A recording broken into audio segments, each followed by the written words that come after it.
Imagine buying your dream house on the hill with panoramic and spectacular views overlooking the Pacific Ocean, San Francisco Bay, the Bay Bridge, the Golden Gate Bridge, and Alcatraz. The view is priceless. Then imagine one day your neighbor below you gradually allows their trees and shrubbery to grow and block your precious views, and then refuse to do the neighborly thing, the legal thing, and trim their trees to unblock your once fabulous views. Now add insult to injury. After repeated attempts to get your neighbor to act in a neighborly and a legal way, you have to go to court. Yep, you gotta sue your neighbor to enforce the law, the county ordinances, and then fight a 20-year legal battle, which you finally win. But by that time, your spouse has died and both of you have missed those last precious years of your lives enjoying the fabulous views you once treasured so much. Well, this story is such a story. And today, the Insider Exclusive goes behind the headlines in Trees and Neighbors, what you need to know to examine how Barry Kaplan Bonaparte at Bonaparte and Associates successfully represented Lloyd and Phyllis Bishop and got justice for them in their 20-year battle that went all the way up to the California Supreme Court, waged by these neighbors who were misguided by hatred, anger, foolishness, and a lack of common courtesy. Barry Kaplan Bonaparte has earned the highest respect from citizens and lawyers alike as one of the best trial lawyers in San Francisco, in California, and in the nation. She's one of the Bay Area's most knowledgeable practitioners in the area of tree and neighbor law. She advises homeowners, arborists, attorneys, and public entities regarding personal injury and property damage caused by trees, trespass, nuisance, and encroachments. Hi, I'm Steve Murphy, and this is the Insider Exclusive, live from Sausalito, California.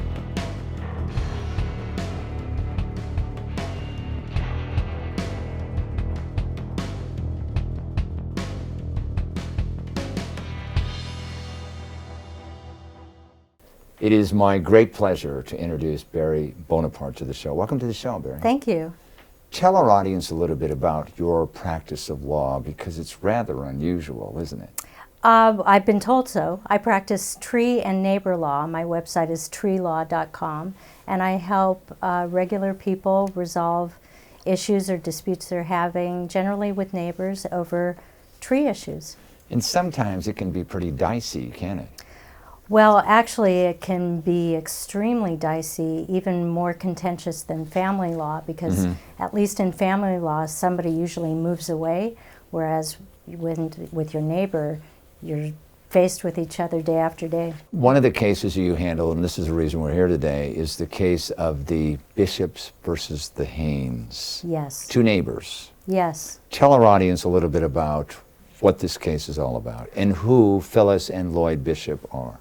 Well, when I met Phyllis and Lloyd, I believe they were 85 and 91 years old. They had been married 60 years to each other. They were retired school teachers. And the home they bought in the hills in Oakland, California, they bought their home in 1964, and it had these amazing panoramic views of the San Francisco skyline and the bay.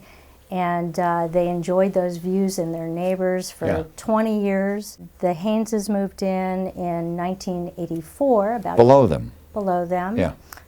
And to the west, about 20 years later, and started allowing their trees and vegetation to grow up to obstruct the view that the Bishops had enjoyed for so many years, and really was the reason they had bought that house. And you can see as the years progress how the view became more and more obstructed. Now, the Bishops asked the Haynes nicely to do the neighborly thing, to cut down the trees. They asked in many different ways and offered in many different fashions to work with them to try and resolve the problem. And not just to remove the trees, but to cut them in some fashion that would be acceptable to the Hayneses, but also maintain the views for the bishops. Yeah, and I want our audience to know that you as a lawyer, your first response is not to sue people. You actually get involved with trying to resolve things amicably, right? Right. There are a lot of attorneys out there who shoot first and ask questions later.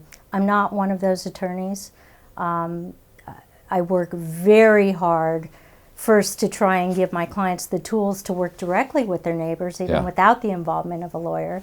And if that doesn't work, then to work directly with the other side, collaboratively if possible, for example, through direct negotiations or mediation, to try and resolve the dispute in a way that works for both sides. Right. I know it's an overused phrase, but in a win-win type of situation. Yeah, and I would say your general theme is being a peacemaker. Absolutely, in fact. In fact, your license plate on your car says peacemaker, That's right. So if you see peacemaker, that's you, right? That's me. Now, I understand, and we don't want to get into the technical legal parts of this, but as a result of their lobbying efforts, in 2004, 2006, the Oakland City Council changed or clarified the ordinances so it would cover them, correct? Exactly. The next step the bishops did was to go to their city council member and to say, look, here's what happened. This is what one judge did with this ordinance that we know is meant to protect everybody in the city of Oakland. Can you clarify it, please? Yeah. And the city did that.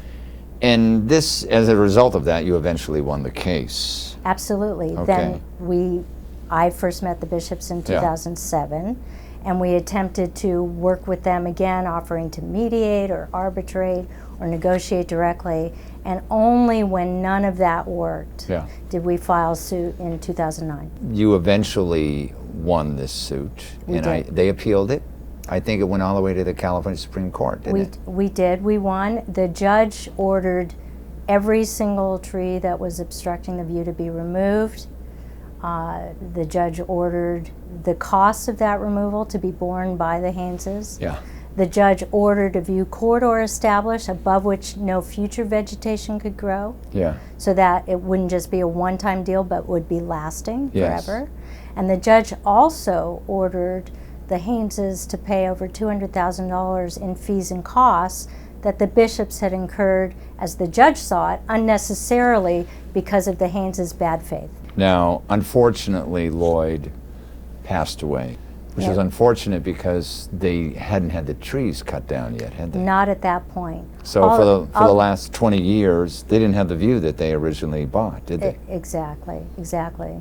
Although Lloyd was at the Court of Appeal oral argument, and we went out to celebrate afterwards, and we believe that he knew in his heart of heart that he was going to prevail. Today we're lucky enough to have Phyllis with us, and we're going to bring her on in a minute, and I want our audience to know that Phyllis is 95 years old. She is 95, God bless her. I have never met anybody sharper than her, so let's bring her on right now.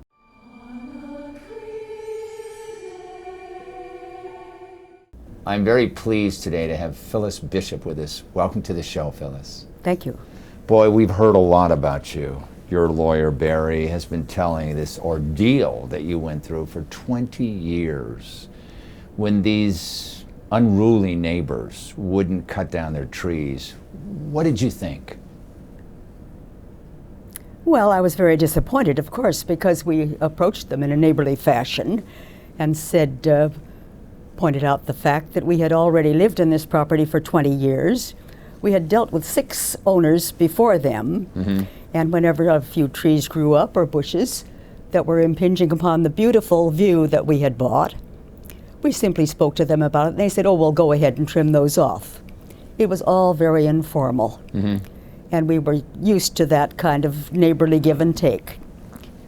But when we approached these particular neighbors with the same plea that some of your vegetation is growing up into the beautiful view that we had, we'd like to talk with you about cutting those down. Their response to that was to erect a chain link fence between our 2 properties and to post no trespassing signs.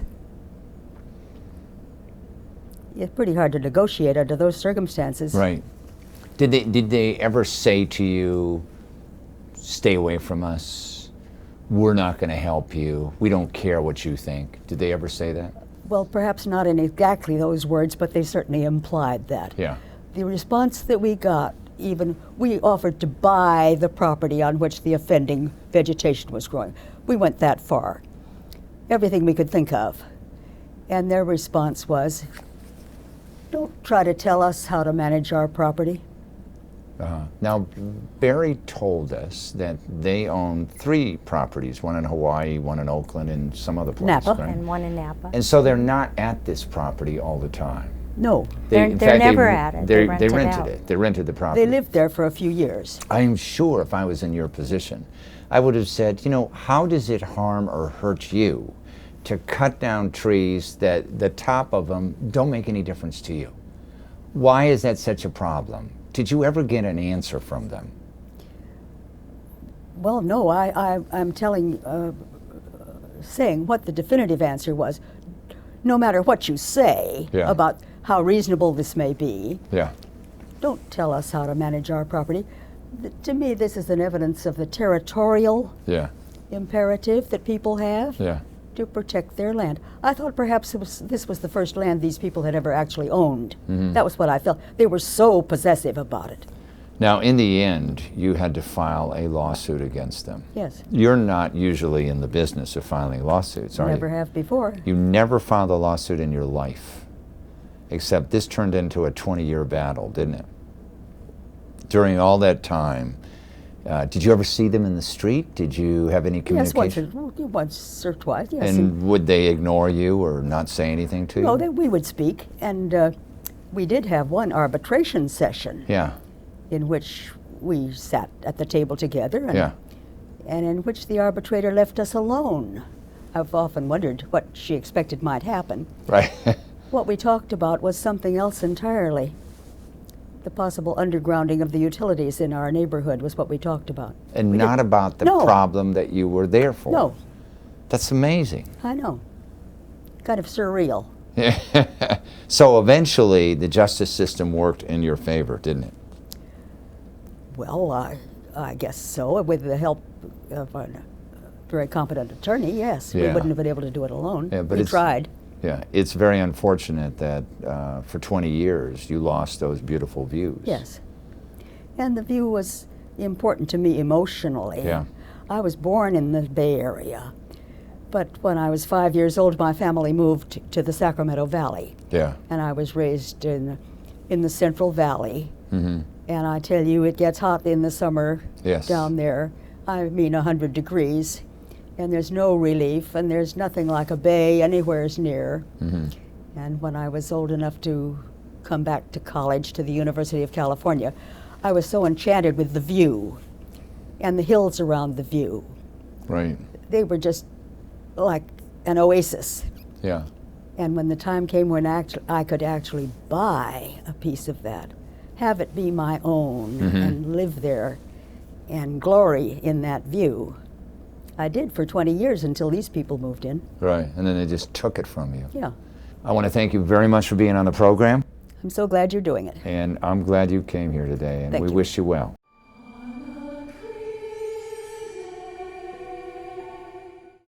It is my great pleasure to introduce James McNair. Welcome to the show, James. Thank you. You're an arborist, aren't you? Yes. And on a case like this, when you're dealing with trees and neighbor law, what exactly do you do, and how did you help in this case? I was asked to assess the essentially the nature of the view obstructions, and so what's involved is looking at historical photographs and looking at the type of trees or vegetation causing the obstructions, document that. And so often a lot of it's photographic work where I'm documenting current conditions and comparing that to historical conditions. Yeah. And then following up with recommendations for remedy to change the situation so the claimant. Are you, when you follow up with recommendations, are you also aware of the local city or county ordinances that deal with this? Yes. The format we use is we're following the standards of resolution Yeah. that are often codified, and you need to follow that procedure to document and come up with the proper recommendations. So Barry, we had mentioned something about the local ordinances and how they were improved upon, if you will, in 2004 and 2008 in Oakland, okay? Right, 2004 and Clarified. 2006, they were clarified. What exactly does the ordinance say? You know, in layman's terms, what does it say? The Oakland View Ordinance, like many view ordinances, attempts to create a balance between the rights of the tree owner and the rights of the view claimant. Yeah.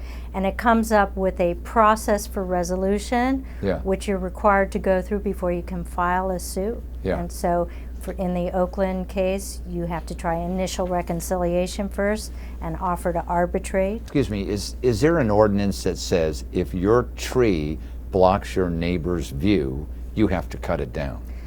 I haven't seen one that's worded in that way. Then how is it interpreted where the homeowner whose tree is blocking the view ends up having to cut down his tree? So as Mr. McNair explained, many ordinances have what we call standards for resolution. Yeah. And Are you talking processes for resolution? no, actually criteria Okay. that the trier of fact, whether it be an arbitrator or a judge, would have to go through in deciding, first of all, is there an unreasonable obstruction? Yeah. Because that's the threshold issue. Yes. And if there is, what do you do about it?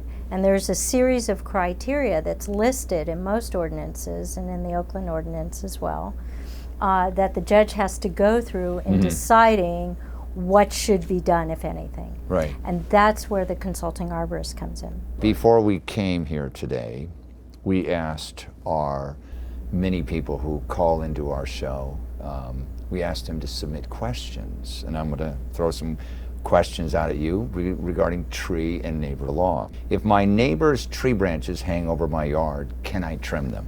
We get that question all the time. What's your advice? And the common belief is that you have an absolute right to cut whatever's overhanging on your side of the property line, but that's actually not the law. Since 1994, in a case called Buska versus Patel, if anybody's interested, the court stated that the test is one of reasonableness. You don't have an absolute right to cut off overhanging limbs or sever over encroaching roots. Rather, you have to act reasonably.